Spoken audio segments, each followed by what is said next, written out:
하나님 말씀에 에스겔 21장 1절부터 17절까지 우리 교독하겠습니다. 또 여호와의 말씀이 내게 임하여 이르시되 인자야 너는 얼굴을 예루살렘으로 향하며 성소를 향하여 소리내어 이스라엘 땅에게 예언하라. 이스라엘 땅에게 이르기를 여호와의 말씀에 내가 너를 대적하여 내 칼을 칼집에서 빼어 의인과 악인을 내게서 끊을지라. 내가 의인과 악인을 내게서 끊을 터이므로 내 칼을 칼집에서 빼어 모든 육체를 남에서 북까지 치리니 모든 육체는 나 여호와가 내 칼을 칼집에서 빼낸 줄을 알지라. 칼이 다시 꽂히지 아니하리라 하셨다 하라. 인자야 탄식하되 너는 허리가 끊어지듯 탄식하라. 그들의 목전에서 슬피 탄식하라. 그들이 내게 묻기를 내가 어찌하여 탄식하느냐 하거든 대답하기를 재앙이 다가온다는 소문 때문이니라. 마음이 녹으며 모든 손이 약하여지며 각 영이 쇠하며 모든 무릎이 물과 같이 약해지리라. 보라 재앙이 오나니 반드시 이루어지리라. 주 여호와의 말씀이니라 하라. 여호와의 말씀이 또 내게 임하여 이르시되 인자야 너는 예언하여 여호와의 말씀을 이같이 말하라. 칼이여 칼이여 날카롭고도 빛나도다. 그 칼이 날카로운 죽임을 위함이요 빛남은 번개같이 되기 위함이니 우리가 즐거워하겠느냐? 내 아들의 규가 모든 나무를 업신여기는도다. 그 칼을 손에 잡아 쓸만하도록 빛나게 하되 죽이는 자의 손에 넘기기 위하여 날카롭고도 빛나게 하였도다 하셨다 하라. 인자야 너는 부르짖어 슬피 울지어다. 이것이 내 백성에게 임하며 이스라엘 모든 고관에게 임함이로다. 그들과 내 백성이 함께 칼에 넘긴 바 되었으니 너는 내 넓적다리를 칠지어다. 이것이 시험이라. 만일 업신여기는 규가 없어지면 어찌할까? 주 여호와의 말씀이니라. 그러므로 인자야 너는 예언하며 손뼉을 쳐서 칼로 두세 번 거듭 쓰이게 하라. 이 칼은 죽이는 칼이라. 사람들을 둘러싸고 죽이는 큰 칼이로다. 내가 그들이 낙담하여 많이 엎드러지게 하려고 그 모든 성문을 향하여 번쩍번쩍하는 칼을 세워 놓았도다. 오라 그 칼이 번개 같고 죽이기 위하여 칼로 날카로웠도다. 칼아 모이라 오른쪽을 치라. 대어를 맞추라. 왼쪽을 치라. 향한 대로 가라. 나도 내 손뼉을 치며 내 분노를 다 풀리로다. 나 여호와가 말하였노라. 아멘. 기도드리겠습니다. 살아계신 하나님 아버지 감사합니다. 이 시간 하나님의 말씀을 전하고 듣사오니 잘 깨달아 알고 믿고 순종해서 하나님의 영광을 드러내고 이웃을 유익하게 하고 우리도 하나님이 주시는 은혜 늘 누리게 도우소서. 감사드리고 예수 그리스도의 이름으로 기도드렸습니다. 아멘. 예, 오늘 본문에서는 이제 하나님께서 예루살렘에 남은 그러한 이스라엘 백성들을 철저하게 심판하실 것임을 말씀을 하고 있어요. 그럼 하나님이 왜 남아있는 이미 전쟁을 2번이나 당한 이스라엘 백성들인데 왜 3번째까지 그렇게 전쟁을 당하게 바벨론에게 침략당하여 아주 비참하게 멸망하게 하실까?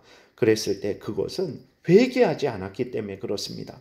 범죄하고도 자기 죄를 인정하지를 않는 거예요. 하나님의 뜻에 순종하라 그랬는데 하나님의 뜻을 거역하는 거예요. 그러면서도 우리는 안전할 것이다. 우리는 복될 것이다. 이렇게 하나님 앞에서 참 배은망덕하게 살아가는 그러한 삶을 살았기 때문에 하나님께서 그 남은 이스라엘 백성들을 철저하게 이제 멸망시키시고 그로 인해서 이스라엘 백성들로 하여금 회개하고 돌이키게 하시기 위해서 이 재앙을 내리시는 것이라는 것을 우리가 생각해야 되겠습니다.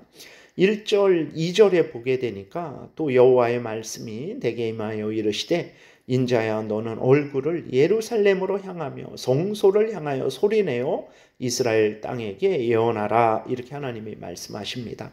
그러니까 에스겔이 바벨론에 있으니까 예루살렘에 있는 자들을 향한 예언임을 나타내기 위해서 예루살렘 방향을 보고 예언하라 라고 이렇게 말씀을 하시는 거예요. 그러니까 하도 이제 포로된 자들, 이미 2번 공격을 받고 포로된 자들이 바벨론에 끌려왔는데, 바벨론에 끌려와서 에스겔의 예언을 듣고 있는데 하도 깨닫지 못하고 그 말씀을 무시하니까 하나님이 이렇게 정말 말로 해도 되잖아요. 그 포로된 이스라엘 백성들에게 우리가 회개해야 된다. 예루살렘에 남아있는 자들이 회개해야 된다. 그러지 않으면 하나님의 진노를 받을 것이다. 이렇게 말로 해도 되는데 하도 듣지 못하고 깨닫지 못하니까 하나님이 이렇게 예루살렘을 향해서 예언하라. 그러니까 예루살렘에 하나님이 이 재앙을 내릴 것이다라는 것을 하나님이 알려주시는 거죠. 참 어리석어서 그런 겁니다. 우리들은 이렇게 미련하고 완악해서는 안 됩니다. 하나님이 말씀하시면 아멘하고 믿고 순종해야지, 그것을 마음에 두지 않고 그 말씀을 따르지 않으려고 그렇게 강팍하게 행동해서는 안 됩니다. 그러면 하나님이 그 예언한 내용이 뭐냐 그랬을 때 말씀드린 대로 예루살렘의 모든 사람들을 의인이든 악인이든 철저하게 하나님이 끊어버리시겠다라는 내용이에요. 무서운 내용이죠. 3절부터 5절에 보게 되니까 이스라엘 땅에게 이르기를 여호와의 말씀에 내가 너를 대적하여 내 칼을 칼집에서 빼어 의인과 악인을 내게서 끊을지라. 하나님의 칼을 빼겠다. 하나님이 칼집에서 빼겠다. 그러니까 하나님이 심판하시겠다라는 것입니다. 4절 내가 의인과 악인을 내게서 끊을 터이므로 내 칼을 칼집에서 빼어 모든 육체를 남에서 북까지 치리니, 아주 전 이스라엘 사람들을 치겠다라는 거죠. 5절 모든 육체는 나 여호와가 내 칼을 칼집에서 빼는 줄을 알지라. 칼이 다시 꽂히지 아니하리라 하셨다 하라라고 이렇게 하나님이 말씀하십니다. 하나님이 철저하게 징계하시겠다라는 거죠. 근데 여기에서 우리가 좀 이상한 것이 있습니다. 아니 하나님, 악인이 멸망하는 것은 당연한 것인데 왜 의인도 하나님 멸망하신다고 하십니까? 라고 우리가 질문을 하게 되죠.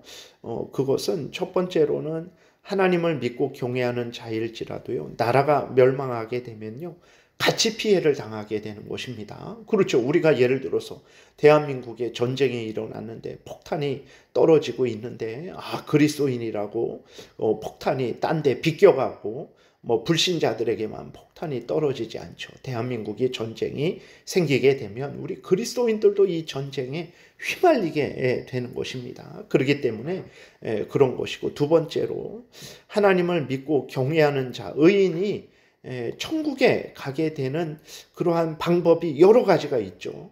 그러니까 천국에 갈 때, 우리 그리스도인들이 천국에 갈 때 나이가 들어서 천국에 가기도 하고, 아니면 병에 걸려서 천국에 가기도 하죠. 아니면 또 때로는 전쟁 중에 죽음을 통해서 천국에 가기도 하는 것입니다. 그러니까 하나님께 가는 방법이 여러 가지가 있어요. 하나님이 이 방법을 사용해서 천국으로 부르시기도 하고 저 방법을 사용해서 천국으로 부르시기도 하는 것입니다. 그렇기 때문에 전쟁 중에 죽었다고 해갖고 불행하다 그러면 안 돼요. 하나님이 그 방법으로 하나님께로 부르신 거예요. 그렇기 때문에 여기서 하나님이 악인과 의인을 치겠다 그러신 것은 의인을 하나님이 지옥에 보내겠다 이런 게 아니라 이 이스라엘 나라를 완전히 멸망시키실 때 의인들도 함께 그 피해를 당할 수밖에 없다라는 것은 아주 철저한 하나님의 멸망이죠. 그러니까 하나님의 택한 백성들도 죽게 되는 거니까 철저한 멸망을 하나님이 하겠다 이렇게 말씀을 하시는 것입니다. 그럼에도 의인은 구원을 얻게 되는 것이기 때문에 우리가 억울해할 필요 없고 두려워할 필요가 없는 거죠.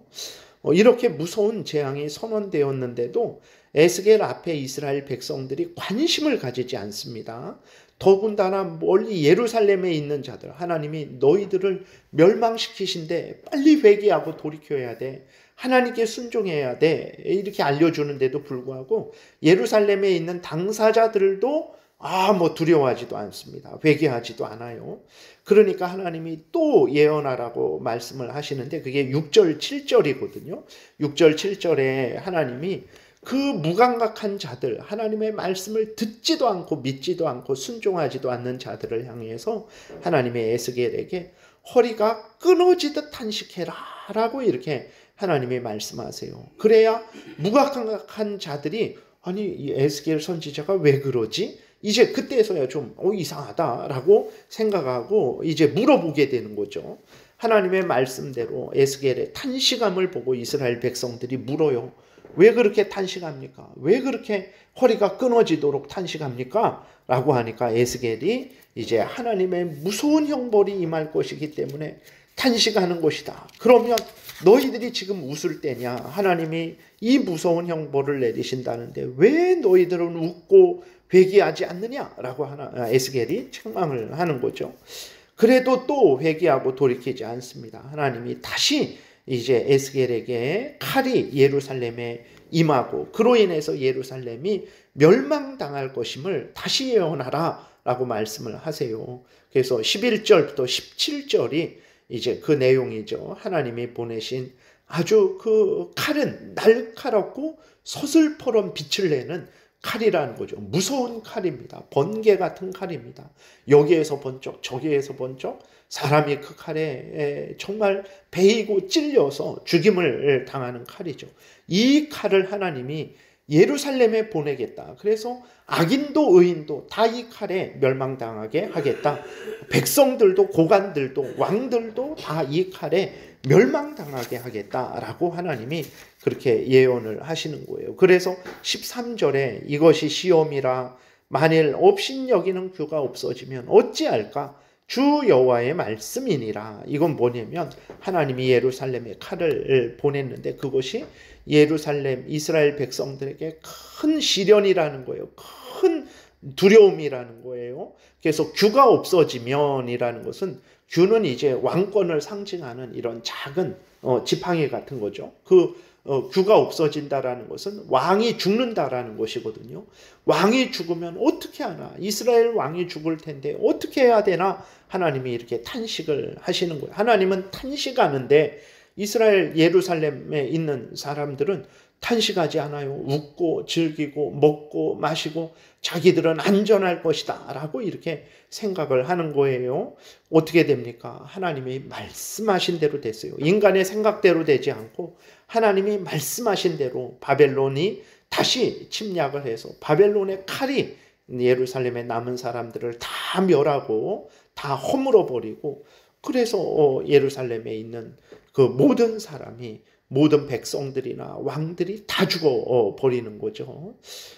정말 비참하게 하나님의 경고대로 멸망하게 됐습니다. 하나님이 왜 이것을 우리에게 말씀을 하십니까? 앞에서 말씀드린 대로 이스라엘 백성들이 범죄하고도 자신의 죄를 인정하지 않는 거죠. 하나님을 경외하지 않습니다. 하나님의 말씀을 듣지 않아요. 하나님의 말씀에 순종하지 않아요. 이것은 어떤 모습입니까? 죄의 종이 된 모습이죠. 사탄의 종이 된 모습이에요. 하나님의 백성인데 죄의 종이 되었고 사탄의 종이 되었어요. 우리의 자녀가 있는데 죄의 종이 되었고 악한 죄를 저지르고 있는 거예요. 그러지 말아라, 그러지 말아라 하는데도 계속 악한 죄를 저지르고 있어요. 어떻게 합니까? 그 자녀를 어쩔 수 없다, 네 마음대로 해라 이렇게 우리가 하겠습니까? 그러지 않죠. 그 자녀를 정말 예를 들어서 혼내서라도 회초리를 때려서라도 고쳐야죠. 마약에 중독되었으면 그 자녀를 정말 치료소에 넣어서라도 그 마약을 끊도록 해야 되는 거죠. 그래서 하나님이 칼을 보내신 거예요. 회개하고 돌이키면 되는데 그러지 않으니까 바벨론 칼을 보내서 하나님이 이스라엘 백성들을 형벌하신 거죠. 그럼에도 불구하고 이렇게 형벌하신 목적은 그들로 회개하고 돌이켜서 구원 얻게 하려고 하나님이 형벌하신 것이기 때문에 참으로 소망이 있는 것이죠. 우리는 어떻습니까? 우리는 이스라엘 백성들과 다른 그러한 생각과 말과 행동을 하고 있습니까? 우리는 항상 하나님을 경외하고 하나님의 말씀을 따르고 있습니까? 우리가 점검해야 됩니다. 내가 하나님을 거역하고 있는데 내 자신의 기준으로 보면 내가 아무런 문제 없이 보여요. 그래서 우리가 항상 성경 앞에서, 하나님 앞에서 우리 자신을 점검해야 됩니다. 하나님 말씀과 다른 생각, 다른 말, 다른 행동을 하고 있지는 않은지, 그렇다면 즉시로 회개하고 돌이켜야 되죠. 성경에서 알려주는 대로 하나님을 사랑하고 하나님의 말씀을 따르는 삶을 살아야 됩니다. 그것이 옳은 일이고 그것이 복된 일입니다. 이 일을 하나님이 하라고 이렇게 우리에게 이 말씀을 주시는 것입니다. 하나님의 뜻대로 살아가시기를 바랍니다. 기도드리겠습니다. 살아계신 하나님, 죄를 지으면서도 죄를 짓지 않고 있다라고 그렇게 자신을 속이고 사람들을 속이고 하나님을 속였습니다. 그러나 하나님을 어찌 속일 수 있겠습니까? 하나님이 회개하라고 기회를 주셨는데 그 기회를 던져버리고 결국은 하나님의 무서운 징계를 받은 것을 보게 됩니다. 하나님, 이러한 이스라엘의 완악함, 강팍함, 배은망덕함을 우리가 잘 살펴서 이 죄를 우리가 반복하지 않도록 도와주옵소서. 항상 하나님을 경외하고 하나님의 말씀을 따르는 우리 되게 도우소서. 예수 그리스도의 이름으로 기도드렸습니다. 아멘. 하늘에 계신 우리 아버지여, 이름이 거룩히 여김을 받으시오며 나라의 임하옵시며 뜻이 하늘에서 이루어진 것 같이 땅에서도 이루어지이다. 오늘날 우리에게 일용할 양식을 주옵시고 우리가 우리에게 죄 지은 자를 사하여 준 것 같이 우리의 죄를 사하여 주옵시고 우리를 시험에 들게 하지 마옵시고 다만 악에서 구하옵소서. 대개 나라와 권세와 영광이 아버지께 영원히 있사옵나이다. 아멘. 지금은 우리 구주 예수 그리스도의 은혜와 하나님 아버지의 크신 사랑과 성령의 교통하심이 하나님을 경외하고 항상 하나님의 말씀 따라 복된 길 걸어가고자 은혜 구하며 돌아가는 하나님의 택한 백성들 머리 위에 지금부터 영원토록 함께 있을지어다. 아멘.